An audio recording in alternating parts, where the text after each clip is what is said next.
Hey guys, in this video, you're gonna learn how to do the gutless method in order to get your deer out of the woods. So the gutless method is a way to be able to quarter and pack out your deer without actually having to gut the deer. You're still able to get your inner loins out, your tenderloins, but again, it makes it a lot cleaner, a lot easier to be able to do, and also a little bit less invasive in the area by not having an exposed gut pocket that's gonna be stinking, especially if it's an area you wanna come back and hunt at a later time. This is something we've been doing for about 4 to 5 years now. I've had a lot of success with, and just wanna show you the way that I go about actually doing the gutless method when we're packing out a deer. I'm gonna go over a few things that you're gonna need if you're gonna be quartering and pack out deer. First, you're gonna need a really good knife. I always keep 2 knives on me just because I over-prepare for everything. I always keep a replacement blade knife on hand for doing different incision cuts. And then also I keep a little bit more beefy knife here to do some of our larger cuts. You can get away with just a simple pocket knife. I've cleaned multiple deer just with a simple little case pocket knife, but it's nice to have an option, especially a little bit bigger blade that's a little bit meatier blade in order to kind of break that deer down.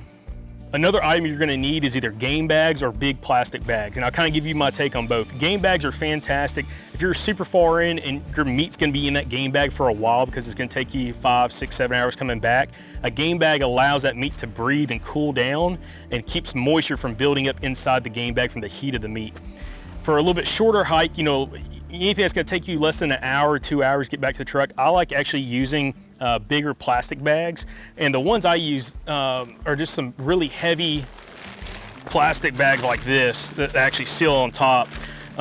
You can use, I've used unscented trash bags in the past. The problem is with like a trash bag, unless it's like a contractor bag, a lot of them are really thin, you can actually tear the plastic on them. So having like a thicker contractor bag is super nice. And also something about using those bags, those plastic bags as a whitetail hunter, it keeps all that blood and everything off your backpack for when you're packing out. So your backpack, you don't have to necessarily go clean it, wash it, use peroxide or anything like that in order to kind of get the blood stains off your actual pack. So when doing the gutless method, the first incision I like to make is from just about the back of the head all the way down the spine to right above the tail, okay? This is how we're gonna roll the hide off in order to be able to get to everything we need. So that'd be, again, the very first incision I'm gonna make.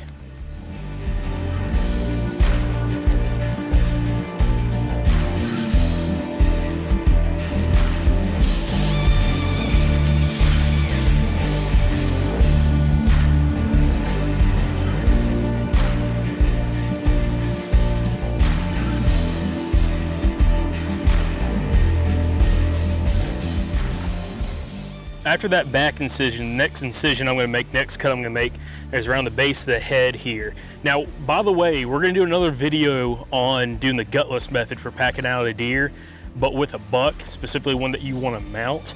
We'll do that a little bit later this fall, so make sure you're subscribed to the YouTube channel to be able to make sure you see when that video actually comes out later this fall. Because it's a very easy process, but the way I'm showing you right now is either for like how you do a doe, or if it's a buck that you're not really worried about doing a shoulder mount for, maybe you're just gonna do a Euro mount. This is the method and the exact way you'd go about doing so. And again, we'll have another video come out this fall showing you how you do it if it's a buck that you actually wanna actually mount. So like I mentioned, the next incision is gonna be around the base of the neck, and then we're gonna start rolling the hide down so we can get our front shoulder off on the right side, our rear ham on the right side. We'll take our back strap out, and then the last thing we'll do is we'll grab the inner loin from the outside. I'll show you how to do it. It's really interesting where you actually don't have to gut the deer to get your inner loin.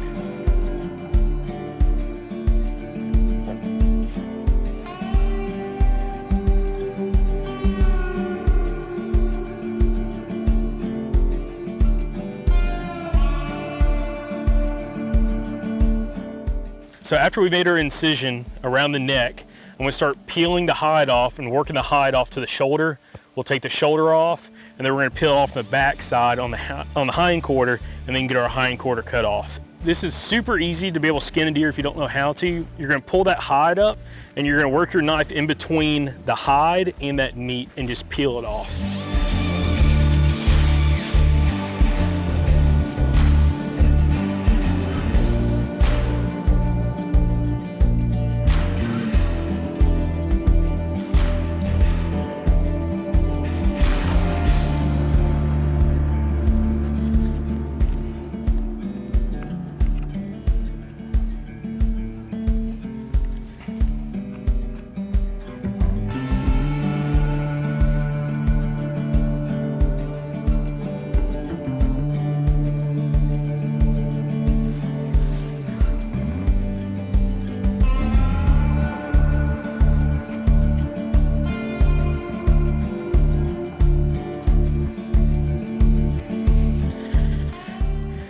Now, when I've got it down to about halfway down the shoulder, I'm gonna do an incision.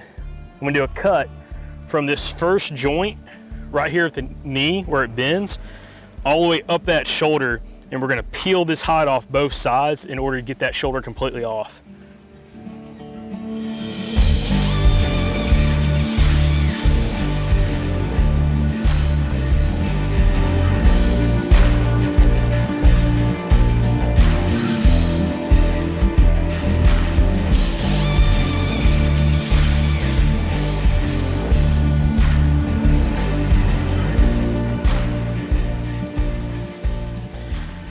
All right, so after we made that first cut, going from the knee up the shoulder to the cut at the top of the back, so this flap's open now, we're gonna cut around the knee in order to get that hide, again, off the shoulder so we can pull it down.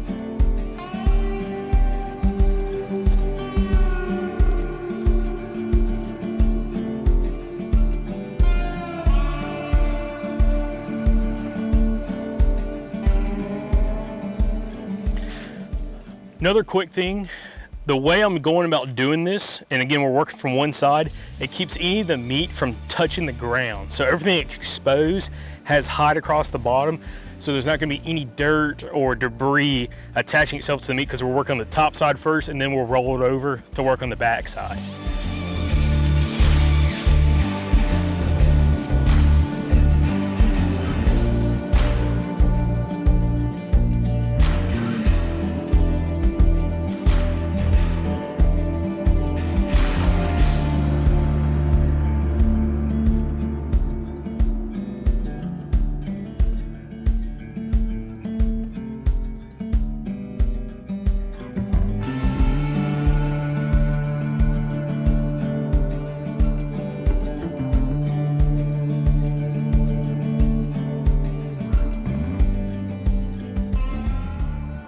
So after we've skinned the shoulder out, as you can see here, we're gonna take off this lower leg. Again, there's no reason to pack this out. I used to do this in the past just because I wasn't overly comfortable cutting this joint off. But again, it's very, very easy to be able to do the incision off the back side of the leg and cut straight through and it'll pop off. So it's one less thing you have to worry about packing back to the actual truck. A lot of people think you're gonna need a saw in order to kind of cut through the legs. And again, as long as you hit the joints, you're not gonna need a saw at all. All you just need is a really nice knife, a good knife. It's got a stiff blade. This is where I like to use my larger knife in order to actually cut my joints, just because it's a little bit stiffer blade, it makes it work a little bit easier for me. So this joint's a little bit lower than what most people believe. When you actually bend this knee, it's again quite a bit lower than where you think it would attach on this lower arm. So once you get it worked down to roughly right here, all the connective tissue has been cut. All you gotta do is just twist. And there you go. Nice clean limb. You don't have to have this extra weight when you're actually working on packing your deer out.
So we just finished the right-hand side of the deer. Left-hand side is gonna be exactly the same. The only big note is, as I skin this deer, we're gonna flip it over, and we're gonna work it just like we did before. We're gonna work it off the back, take all the hide down off the side, take off the front shoulder, take off the rear ham, take off the back strap, take off the neck meat, and then finish up with the inner loin. Again, super easy process, very efficient to be able to kind of get in and get out. And again, this will tremendously help you, not only if you gotta take a deer out for a very long ways and you don't wanna put the effort in actually dragging deer out, being able to put this together and be able to quarter and pack out through the gutless method to get your deer back to the truck, but also making sure you get your meat on ice, because even if you have a full deer, if you don't have an opportunity to be able to take it to a processor, if you're gonna process it yourself, the quicker you can get this meat on ice, the higher quality the meat's gonna be for the end product. So that's why it's super important, in my opinion, to break the deer down, get it on ice as quick as you can when you get back to the truck, and then again, everybody's gonna be a lot more happier when you have the higher quality meat.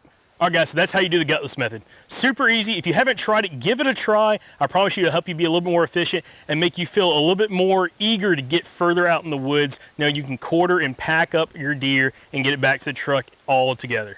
Now, if you enjoyed this video, make sure you share this video. Also, make sure you subscribe, because we're gonna do some more of these videos coming out, especially on how to cape out a trophy buck while doing the gutless method for packing out your deer. And I promise you, you're not going to want to miss that video. So make sure you're subscribed to the Southern Outdoorsman channel, and we'll catch you back here next time on the Southern Outdoorsman. Y'all stay Southern.